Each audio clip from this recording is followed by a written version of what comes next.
What's good? What's good, YouTube? What's happening with my family out there? This is Stormybman, and I'm back. What's going on with you brothers and sisters out there today? Just thought I'd come on for a little bit and talk a little bit about what happened over the weekend. Just give my little take on the weekend's events. Much respect. Want to say shout out to the LDBC, Lions Den boxing community, and all the brothers and sisters of the boxing community that come out and support the channel. I'm not going to take too much of your time. I was just checking things out. I didn't see anybody on right now, and if there is someone on, I apologize because I'm not trying to trample on anybody's toes. But it's the holiday, Labor Day, and I figured I'd just get on here and talk a little boxing with some people, you know. That's all. That's all it is. Just talk a little bit. How's everybody? I see we got a few people out there. King Louis. What's good with you? Joseph Brown. Mark Blake. Miss Boxing. Gil Coles. PK Boxing and MMA. You know. Everybody's out there saying hello to each other. Stormybman ain't had no barbecue today. I ain't get my barbecue. I hope you guys got some barbecue. You know, much as I like to talk about food and enjoy food, I didn't have much going on with that today. So I'm jealous, you know. So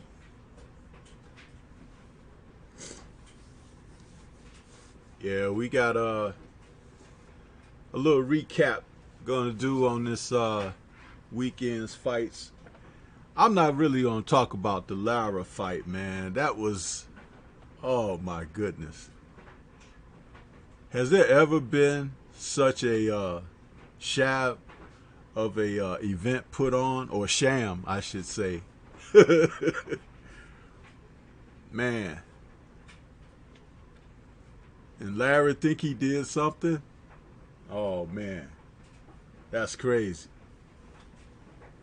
Joseph Brown say, me neither, no barbecue. And Miss Brown, Miss Boxing said it also, no barbecue for her either. Man, what's up? See, we all should get together and get a plate from everybody since we didn't have no barbecue.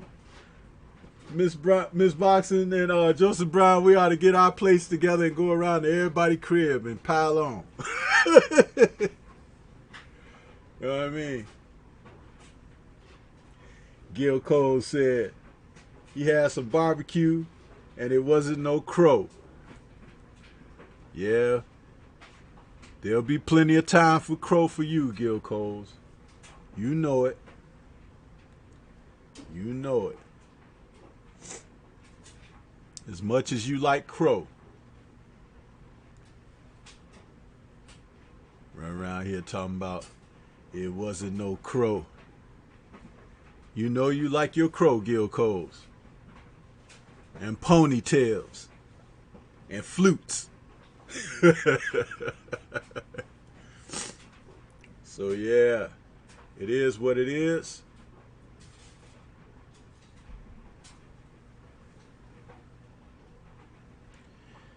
Yeah. I thought I was coming in. I'm going to tell y'all something. You know, Stormybman, I'm trying out all these different things with my production quality and stuff, right? I'm going to let y'all in on something. You already probably figured it out anyway, but I'm saying, okay, I'm going to come on live, right? And I'm going to come on cool, you know. I'm going to drop my little jazz track in there and everything. Stormy B-Man gonna slide in there like Bill Cosby used to do on the old Cosby Show with his little funky old man dance, right? I had 2 tracks playing at the same time. My old tune that I use, you know, and then the new jazz tune I wanted to hit y'all with it this afternoon, and they playing at the same time. I'm like, look at this, man. I come in trying to be cool and still end up looking like a fool. But it's all good because you know what? I could laugh at myself too, man. Ain't nothing wrong with making mistakes as long as you try to correct them. You know what I'm saying? I was crazy, man. Like, what? I'm trying to do the thing, man. Joseph Brown said, yeah, Stormy B. Lara opponent was severely dehydrated at the weigh-in. I knew he was getting knocked out early. Yeah, they didn't bring that boy there to win at all, man. They brought him there as cannon fodder. You hear what I'm saying? That's what he was brought in to be. Cannon fodder. It's like, man, they trip me out when they get these opponents sometimes, man. Where they get these dudes, man? I don't care if it was Canelo's brother or whatever. It's like, man, they go through a bar and see a dude pounding drinks, right? And they be like, yeah, he look like he might be the one. Hey, boy, you want to make 50 grand? And then next thing you know, he in the ring with some boxing trunks and some damn gloves on and shit. You'd be like, what? Yeah, man. Yeah, King Louis. You feel me? He say, man, I always mess something up when I go live. It never fails. I know, right? You be like, yeah, I'm going to hit him with this right here. This going to be cold-blooded. You get on there and shit, don't be working and something is off and they can't hear you and shit. I'm like, man, it's ridiculous, man. We can't ever get the show started just like ice, you know? It's just a cold-blooded show. It's always got to have some misfunctions or something, man. Malfunctions, I should say. Always, man. That shit is crazy. But I'm glad that some of you have come into the chat with me this afternoon. I see Ronald Finkley has fell in the building. What's good with you, Ronald Finkley? Said, man, every time you think you're going to start out with something good, I'm going to have a great video clip or something. Shit don't play. Huh? Wait till y'all hear this sound bite where I drop. They can't hear it, you know. It's like always something, man. Buffering and shit. Man, it never fails. I'm telling you, it never fails. Brooklyn Child Boxing is in the building. He says, what's good, OG? I still need to watch the fight. It seemed like it was a competitive matchup. Yeah, man. It was very competitive. You know, we're going to get to that in a minute because regardless of what Black Fight Fan TV say, Loma is on his way out, man. That dude, he's walking on eggshells. You hear what I'm saying? Thin ice. I don't know if any of y'all saw that Batman movie, the Dark Knight Rises, where Bane and his guys took over the city. They took over Gotham. And they was making motherfuckers walk on the ice out back. It was like, you know, what will it be? Death or, you know, outcasts? And they choose outcasts, so they have to go out there and walk on the ice and shit. and the ice was shattering and motherfuckers was falling into the river. That's Lomachenko, man. His ass about to fall into the drink too.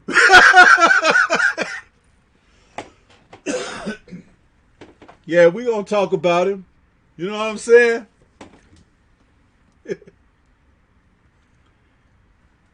Yeah. Thin Ice. That you know, that should be his new nickname. You know, we had in the 90s we had Vanilla Ice, and now in the 2000, damn near 220s, we got Thin Ice, starring Lomachenko. Thin Ice, baby. Yes, sir. Yes, sir. You know I'm going to make fun of him because, hey, I'm going to tell you something. I was talking with Marlo's Corner and Trey X, and we was talking about the fight, you know, going into it. And we were saying that, you know, with each of his subsequent last outings, you know, there's been a chink and another chink in the armor. You know, shit is all dented up now. You know, he needs some damn Rust-Oleum, because this shit is, I'm telling you, man. And I have said that this kid, Luke Campbell, you know, yeah, he's been in the Olympics and everything, but that's the amateurs. But in the pros, you know, he got beat up a couple of times, but he's won some fights. But anytime you're getting touched and hurt by Luke Campbell, who is basically, I'm sorry, but if you rank fighters A, B, C through D, I rank Luke Campbell as a C fighter in all honesty and sincerity. I don't rate him as a B fighter. You know, I put Adrian Broner at D. You know what I'm saying? I'm sorry, at B. At B. I didn't mean to say C. I put Adrian Broner as a B rated fighter. Luke Campbell is a C rated fighter. And I don't think that 2 years ago he would have even gone the distance with Lomachenko. But that's how far that Thin Ice has slid off. That's how Thin Ice has slipped. So there you go. Macadon One is saying, salute family. Ronald Finkley saying, boxing heads, we're here today. Joseph Brown says, hell yeah, that's ice cracking underneath his feet. And everybody else is just saying what's up to each other. Yeah, man. That's the way I see it, you know. But it was a very interesting fight. Because of his size and his range, he made it a little bit difficult early on for Lomachenko to get close to him. But once Loma figured out how he wanted to go about the business of getting close to the kid, the fight was pretty much over. And it was over from the standpoint of Campbell had resorted to trying not to put himself at risk. I want to say something about that. Putting yourself at risk in a championship fight is the only time to really sell out. Because when you roll the dice at that crapshoot, the payoff is tremendous when you end up victorious. And if you do not end up victorious, at least you will get the respect and the kudos for going for it. This is one of the reasons why you can't get behind some of these guys with these padded ass records, man. Yeah, it looks good on paper, and you look good beating barbershops, and taxi drivers and Lyft drivers and stuff like that. But dude, in a championship fight, you need to sell out. If he found himself, and he's a younger guy than Loma. It's like you make the decision, it's gonna be me or it's gonna be you. Sometimes in a boxing match, when you do that, there are guys who don't want to meet you at that door. They're never gonna tell you openly. The bravado, the front that they put on and things like that will always be at the forefront. You have to bring a person to that threshold and push them over it sometimes. But do present the equation. Present it. Because if you don't present it, you're the one that is being left out. You're the one that is not allowing yourself to go for the gusto, as they used to say.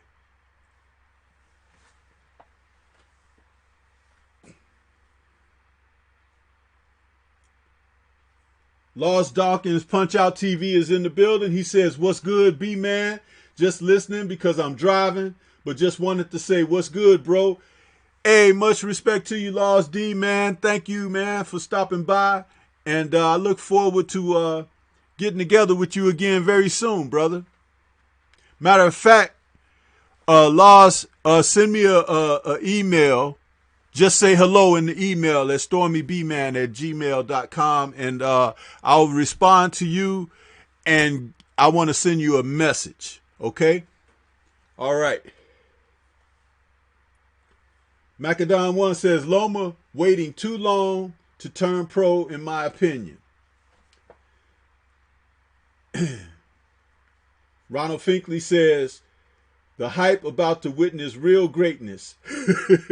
And we run Boxing Talk and New Media or No Media. Okay, I had to get that. It's all one word. Yeah, New Media or No Media.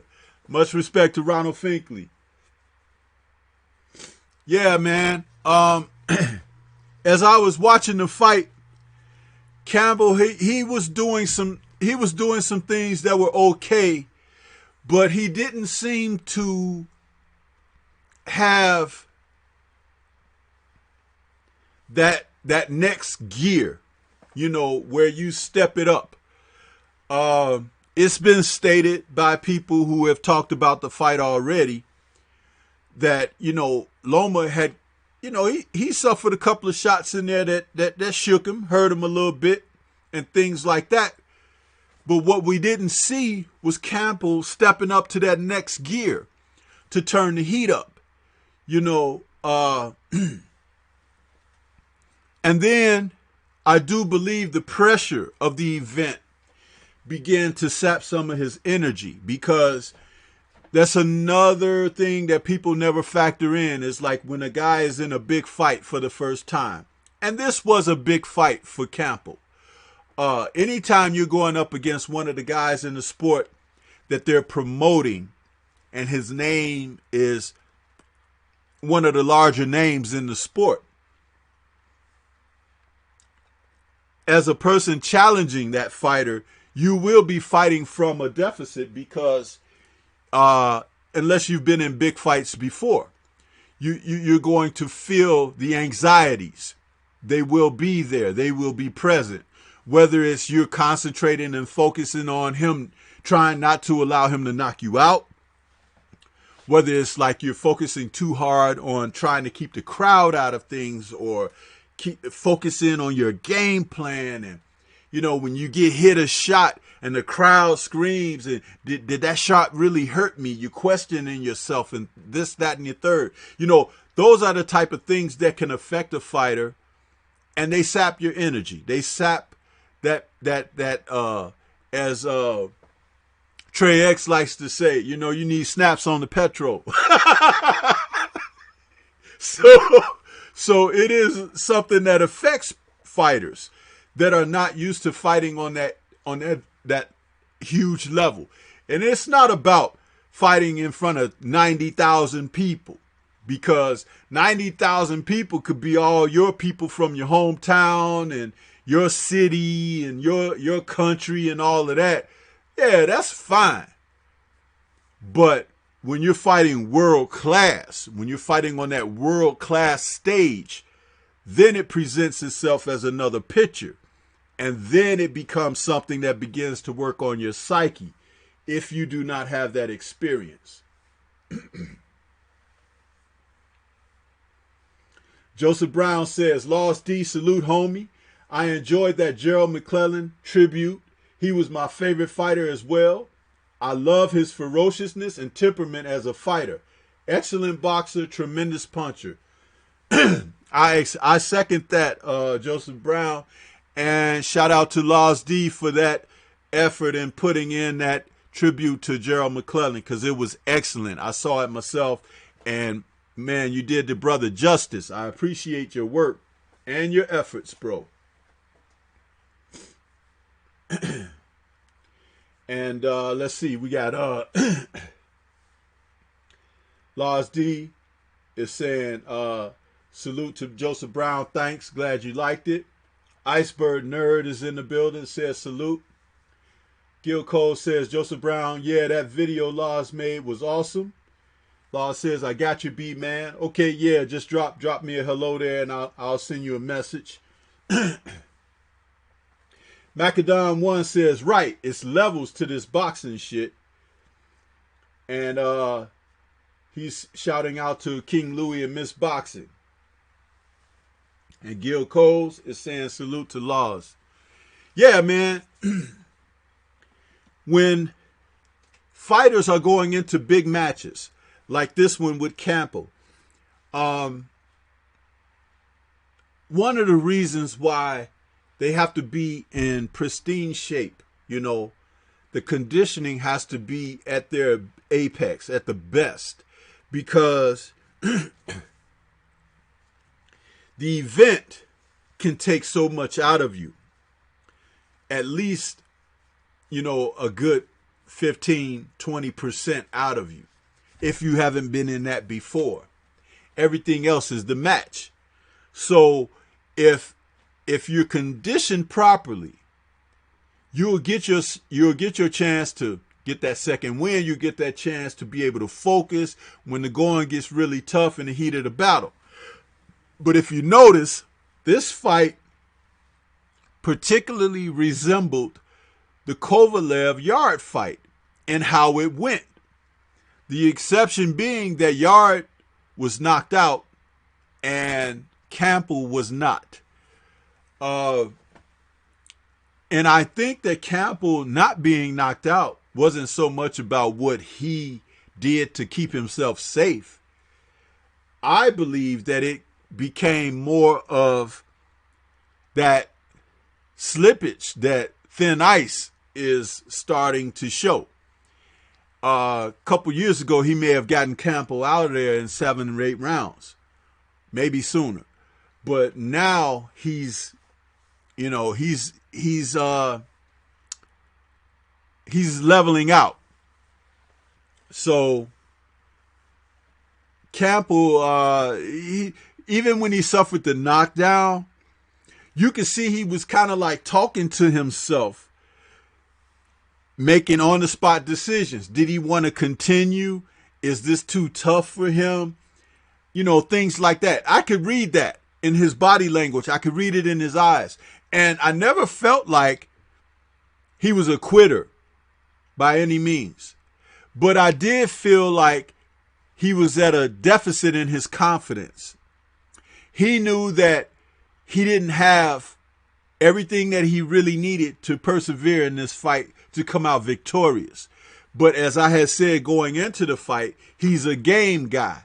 And a game guy will hang around. You have to make them quit. You have to end their participation. They're not going to stop on their own accord. And Loma wasn't able to do that with him, and he was able to finish the fight. It was one of those kind of situations that I have seen on a number of occasions where a guy is tough, right? But he's only tough enough to be there. But he's not in the fight, you see.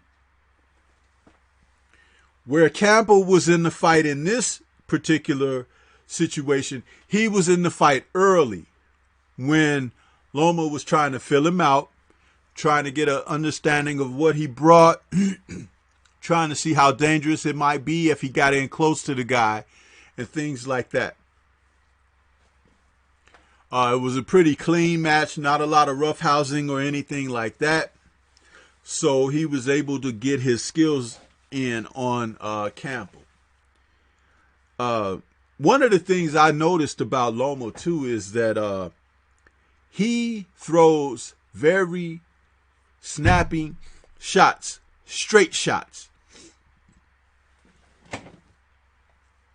They have a lot of snap on them, and that's very good. That's good technique. A straight shot with a lot of snap on it can do a lot of damage to a fighter. It could stun you. It could shake you up because it's being thrown with proper technique. But he's not a huge puncher. So, again, that shows in that he's, you could see that the opponent didn't really have much, damage done to him, his facial, features and stuff like that. I want to take this back to the Nicholas Waters fight, though. What the hell was going on there? And what the hell has happened to Waters since? Did he take a payoff? Because that dude was kind of fierce when he was coming along. And the guys he was beating, it was impressive. But that fight against Loma, when it took place, I remember saying, Waters looked like he just didn't give no effort, man. And it made this guy look a lot better than he really is. But you know what? It's all water under the bridge now because it is past. But let me ask you all, have anybody seen Nicholas Waters? Have you seen him? You got a number on the guy? Is he still around? That's all. I just wanted to pose that, little hypothetical question there. But, back to the fight. Loma took a shot to the body that really sapped him a little bit. And that was interesting because it looked to me like one of those situations where he's just not accustomed to somebody laying hands on him. He had been getting away with being the so-called matrix and moving here and there and giving outstanding angles and wasn't there for the receipt and stuff like that. But it's a little bit different when you're fighting another southpaw. And I think that's what happened in that case, I think that, he facing another southpaw didn't allow for him to do some of the same things. And the guy was rangy as well. Rangy guys are dangerous sometimes because you have to be able to gauge where the actual power is on their shots. Some of them, the power is at the end of the shot. Some of them, the power is at mid-range. And some is when you get in close, they really stun you. So you do have to be careful. There are levels to that. And when you're fighting a guy with ranginess, you do have to get a gauge for where the safe zones are. You can't just go rushing into danger. You know, you'll find yourself on that canvas. Iceberg Nerd says, I feel the same about the Riggo fight. It looks like Riggo didn't care to win after all that talk. Yeah, man, something, you know, and I don't want to, you know, try to seem like I'm taking away from the guy's victories. But it's just weird when guys who are out there whooping ass, you know, quit on their stools and stuff like that and don't compete. I don't know. It just don't look right to me. And I wear eyeglasses. You understand? And even when I clean the lenses, it still look kind of shady to me. You know what I'm saying? You have to be careful with that, man. You have to be very careful.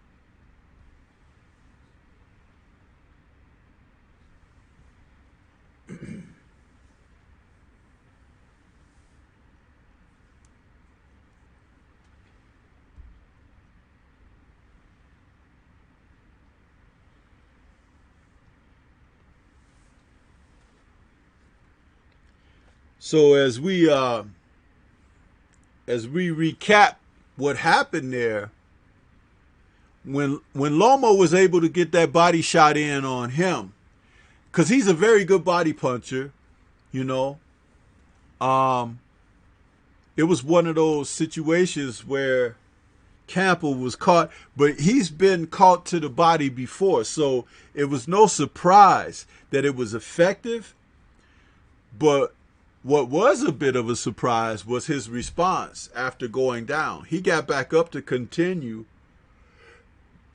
and he stayed at a safe place, you know, from that point on. I guess he decided he was just not going to allow Thin Ice to follow up and take advantage of those type of shots going forward in the rest of the bout.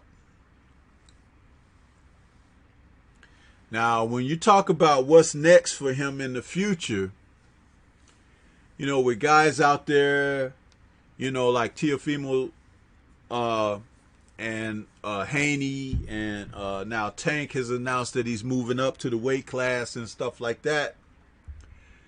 You know, Thin Ice is going to look like crushed ice pretty soon.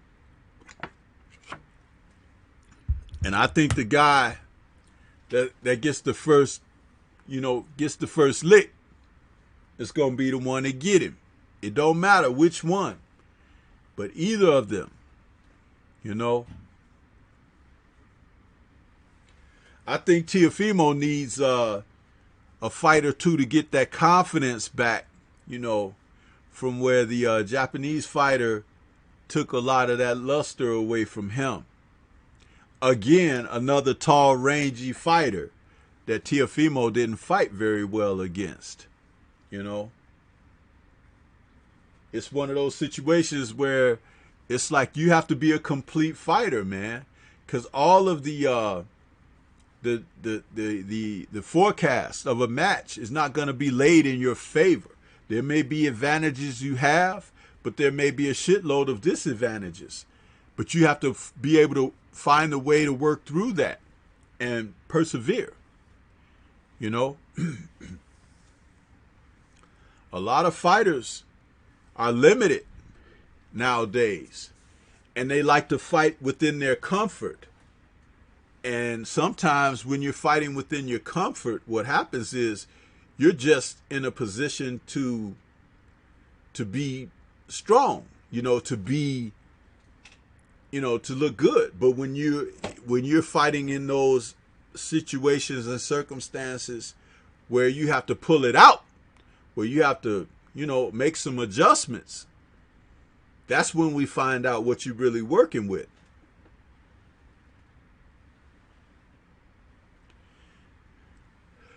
Iceberg Nerd says, Comey isn't the fight for Tio to build any confidence. And that's very good, because if he prevails over Comey, then it shoots him up a notch to possibly where they thought he was before that fight against the Japanese opponent. But Comey, yeah, it's going to be a true serum for him. And I don't mind seeing that. I like to see fighters tested, because if they turn out victorious, it looks that much better for them. That's what you want to see. You don't want to just see guys steamrolling people that you know that they could steamroll and things like that. You want to see the competitive edge, because that's when you find out whether or not your fighter has what it takes to go to the next level.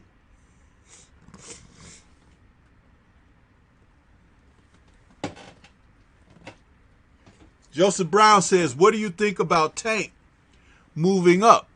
Loma can't duck them. After all, he has to fight one of them, and I believe he loses to Tank, Haney, and Comey.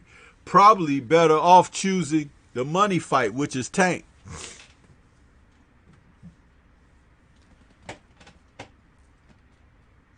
Well, Joseph Brown, personally, I think if he gets in there with Haney, he gets outboxed terribly. I don't know a lot about Comey. I have to honestly admit that. I'll have to review some tapes on him and see where he is. And Tank is the guy that can knock his head off. So, yeah, he's backed into a corner here now, and he's going to have to come out swinging. But Tank is a guy that could bust him up. Really, I mean, Tank is a very good puncher, and he's a young kid that has a lot. And I believe Tank is also the kind of fighter that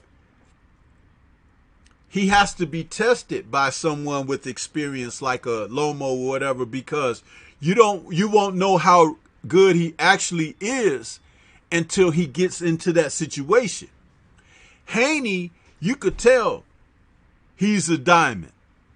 You know what I mean? You could tell he's got the boxing skill. He can handle himself. He's been around the pro game for a long time, and he's a young fighter that's getting better, and better.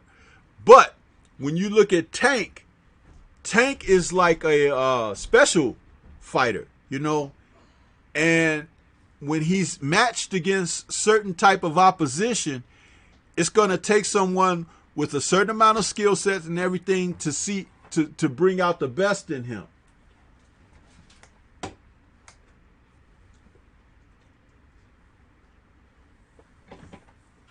So that's how I see that going. But yeah,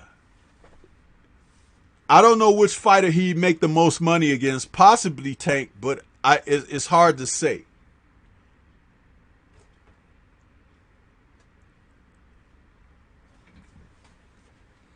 Give me 1 second, family.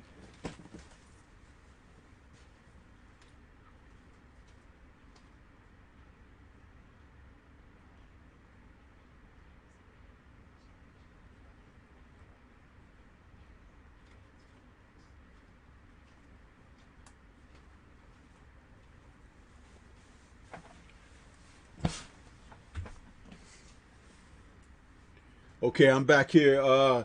Future Past TV says, salute. Iceberg Nerd says, if Tio gets past Comey, Loma fights him for undisputed. If Loma wins, he retires and voids Tank and Haney all together. Yep. See, that's the other part.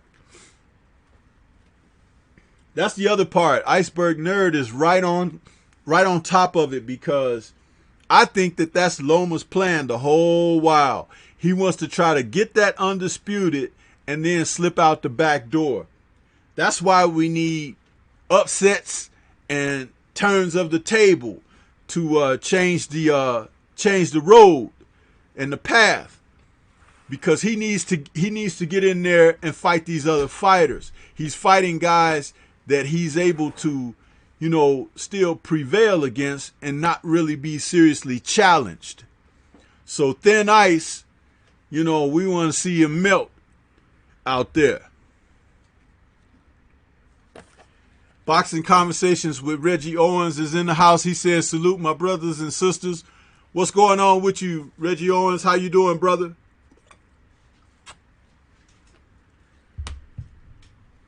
King Louis says, I say Thin Ice is T.O. biggest payday. Yeah, he very well may be any of the guys' biggest payday unless they happen to start fighting each other. Then that could be an even greater payday. But I'm just hoping that one of these guys get in there and snatch the curtains off of this dude, and we'll be able to see that it was just a little bitty guy, you know, walking on eggshells, and the shells finally cracked, and he fell through the cracks and got exposed. That's what I'm hoping for.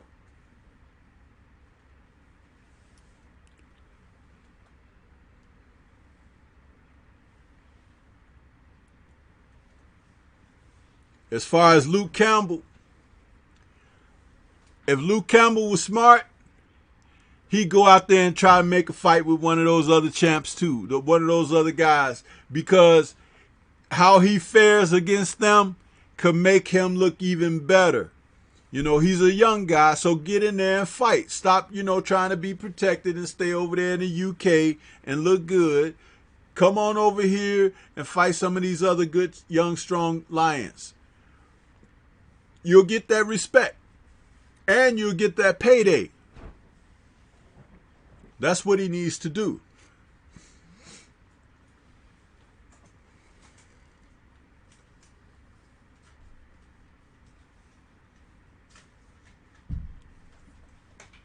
But yeah, Thin Ice is he's about to be crushed ice. I'm telling you. You can see it. The writing is on the wall. But he's gonna try to win that title and slip out the door. Oh, I feel like accomplished everything that I wanted to do in the sport, and I'm gonna go sit down now. Yeah, I bet you are. I bet you are. And Black Fight Fan gonna buy his plane ticket for him. Man, we want this dude, man, in a real fight. We don't want, hey, if he whooped these young guys, then yeah, I'll give him all the credit. But I ain't giving it to him like that, man. He gonna have to show me, man.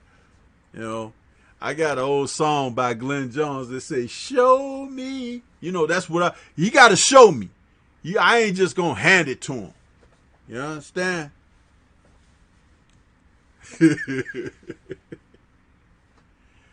It's funny, man. Boxing is a funny sport, man.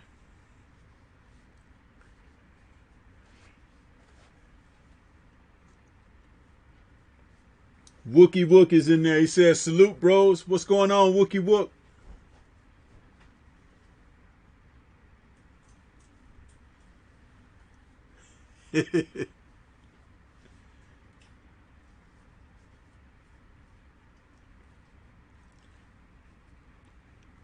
I'm waiting on the chat to see what you guys want to talk about. I'm gonna take it a few more, maybe about another 14 minutes or so, because then I know that Best Fight the Best is coming on, BFTV coming on at 3:30, so we could cook until about 3:20, 3:15, 3:20. So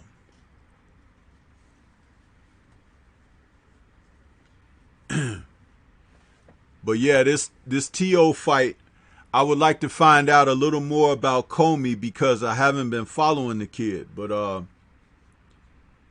if that's going to be someone who could possibly defeat TO, that's a good thing, because that means these guys are, you know, stepping up in their opposition, fighting each other as they should be. You know, there's nothing wrong, again, with suffering a setback or two before you get in the mix of things where you're really going for where it all counts, where it really counts for something.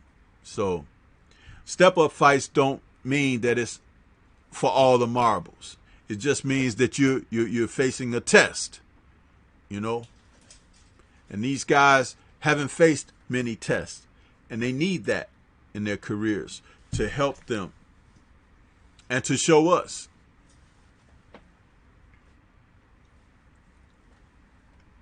So Wookie Wook says, I'm enjoying boxing right about now, to be honest.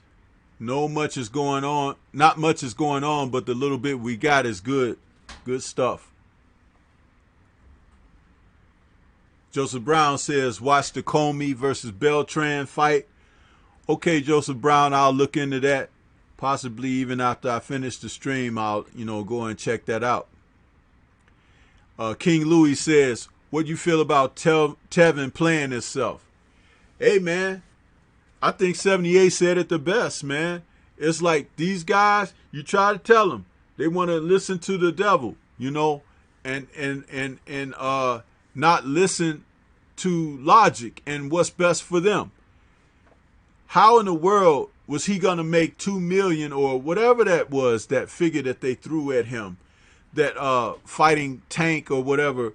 How is he ever going to make that in his career fighting someone else? Come on, man. You're talking about making what a heavyweight challenger would make or something like that, or these superstar fights that opponent has against someone like Canelo Alvarez or something like that. I mean, hey, man, he obviously, with that eye problem he had the eye on the wrong thing. I'm just going to say it like that.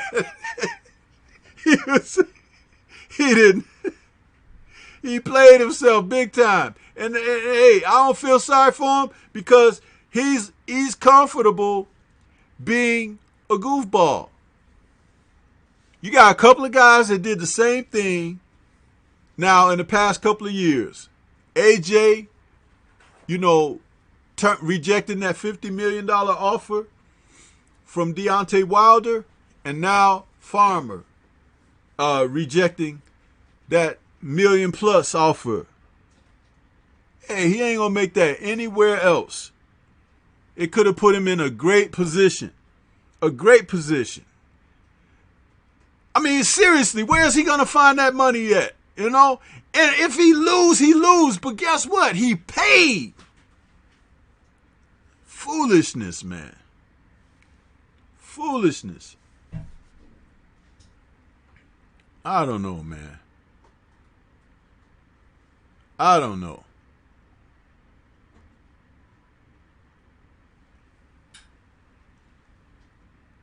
Yeah, you have to look at these guys. Sometimes it tells you more about what they want to do with their careers than not.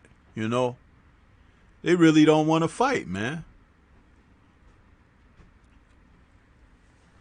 They really don't want to fight.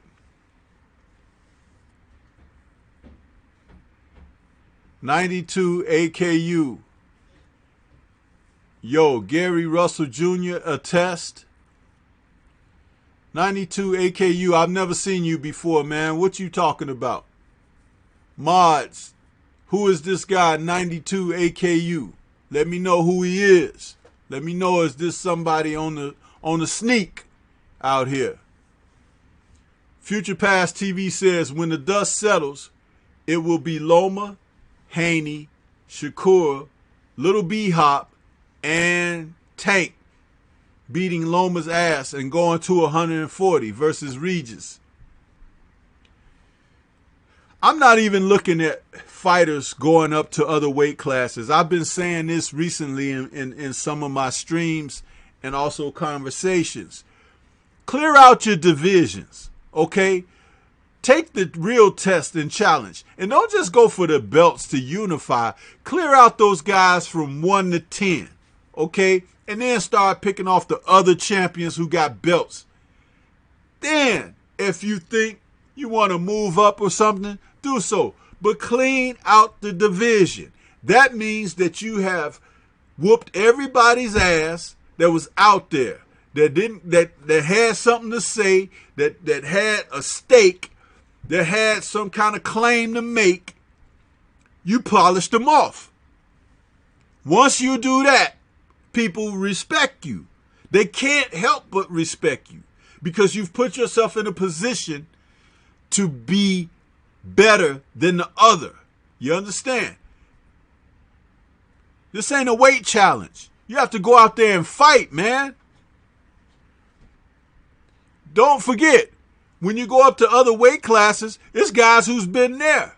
They bigger than you, stronger than you, and waiting on you. Because they think you food. Huh?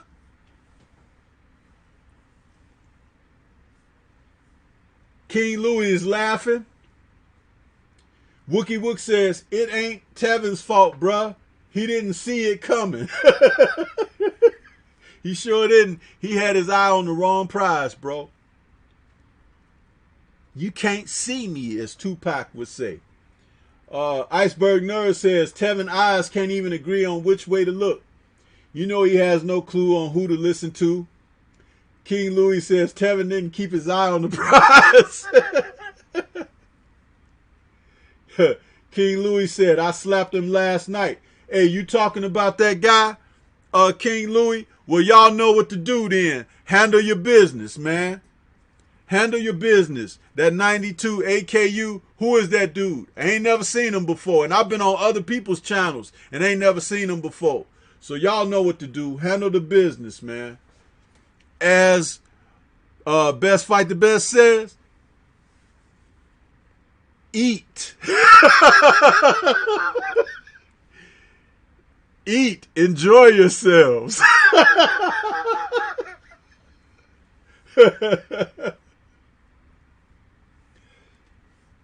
Wookie Wook says, I agree, Stormy. That's exactly what these fighters need to do. Absolutely, man. I mean, this is how you build your true legacy. Clean out the divisions. When you whoop everybody from 1 to 10, can't nobody say nothing about you, man. They can't say nothing about you. You whoop everybody from 1 to 10. You're the champ. So you're not number 1. You're the champ. The champ is above the number 1 contender. You whoop the number 1 contender's ass all the way down through the number 10. You whoop their ass. And if you got 1 belt, you whoop everybody in that sanctioning body.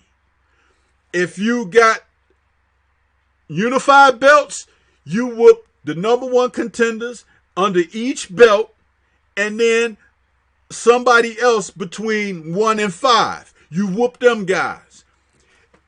If you undisputed, you fight all the mandatories, and then you start going from 1 through 10. The best out of each sanctioning body. The best. Not the number 1 contenders or whatever that they just threw in there, but the guys who are considered the best in that sanctioning bodies class. Go out there and whoop their ass. And you will get the credit you deserve. You will get the accolades. And ain't nobody gonna mess with you. They can't fool with you when you do that. They can't.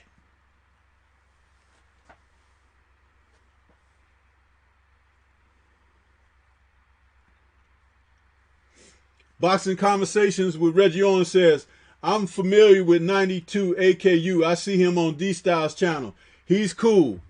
All right, well, he's got to say something, man. He got to explain himself. I'm not trying to be a rude guy or anything, but I know what's been happening out here, man. That's why I say, who is this guy? If somebody can vouch for him, you know, and let's see if somebody besides Reggie can vouch for the brother, because hey man, I don't want that funny business coming over here. Excuse me.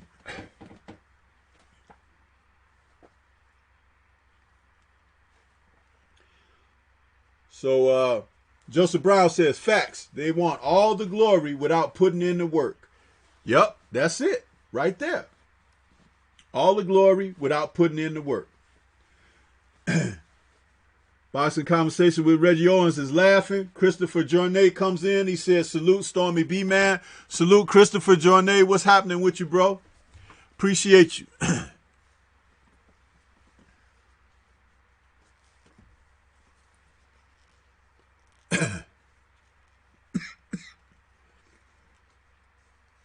Feel like I'm coming down with a cold or something, fellas. This is kind of weird.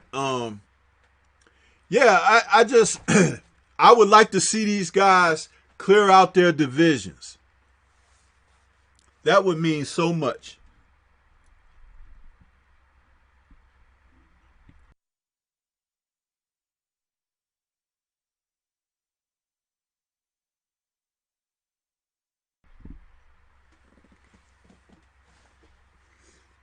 When you look at who's cleaned out their divisions over history, it hasn't been a lot of fighters, but you could bet believe that most of the fighters who have cleaned out their divisions have been fighters who are still to this day represented well.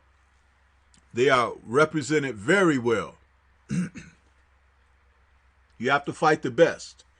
And the best, sometimes you will run across when you're going through that 1 to 10. You will, because somebody is in that ranking that deserved a shot, didn't get a shot, and is waiting and waiting and biding their time and biding their time. And when you go in there and you fight that guy, it might be the toughest fight of your life as the champ, but you defeat him and people respect you for it.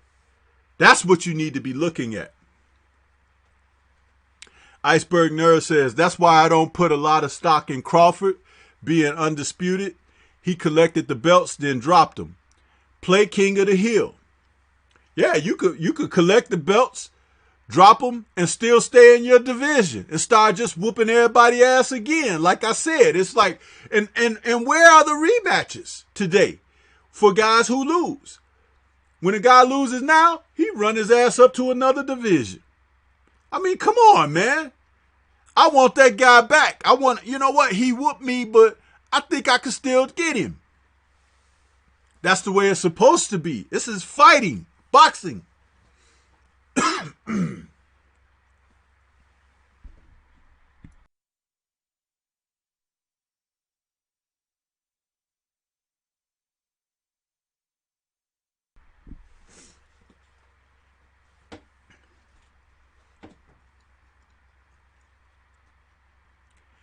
Denise Wars came in. She says, good afternoon, everyone. Good afternoon, sister.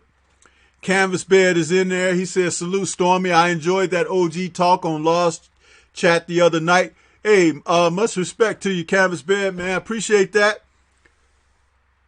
Appreciate that. I like to be on there with Laws. Laws is a good guy. Respectable brother there.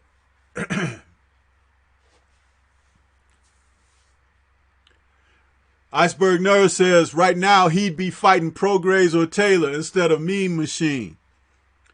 Wookie Wook says, that's a fact. When you break it down, Bud collected the belts, then dropped them. He must have thought he was going to do the same thing at 147. Not signed up with Al Heyman, he wasn't going to do it. Christopher Jornet says, salute at Gil Coles, Ronald Finkley. I am Ill Will says, salute at Stormybman. Yeah.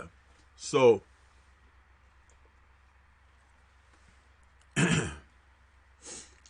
yeah, that's the thing. If Crawford had stayed at 140, man, he would be having some great fights right now. Great guys lined up, because the guys that he defeated before moving up were just the tip of the iceberg. Just getting started.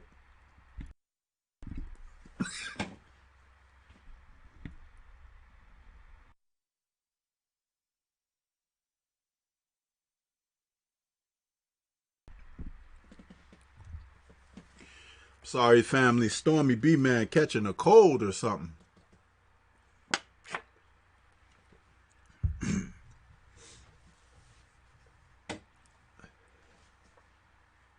Woogie Wook says the fact will surface one day. Yeah.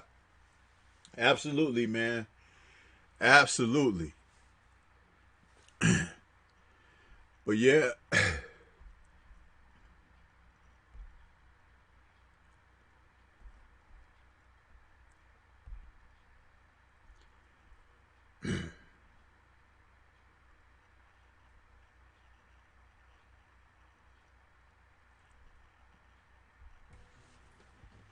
Yeah, so I'm going to get ready to shut this down, brothers and sisters, because BFTB comes on at 3:30, I believe it is. And I don't want to cross over into his time slot. So, this has been a very good talk. I appreciate everybody that's come out there to rap with me and everything, recounting the fights. I appreciate everybody that's out there in the chat. I want to say salute to the LDBC, all the brothers and sisters out there. Man, I'm feeling, just during the show as it progressed, I'm feeling worse from when the show started out. So I want to say thanks to everybody that came out to rock with me this afternoon. Please smash that like button on your way out the door. Enjoy the rest of your Labor Day holiday. And I will catch you guys a little later. This is Stormybman, and I'm going to check out from now and say peace to everybody.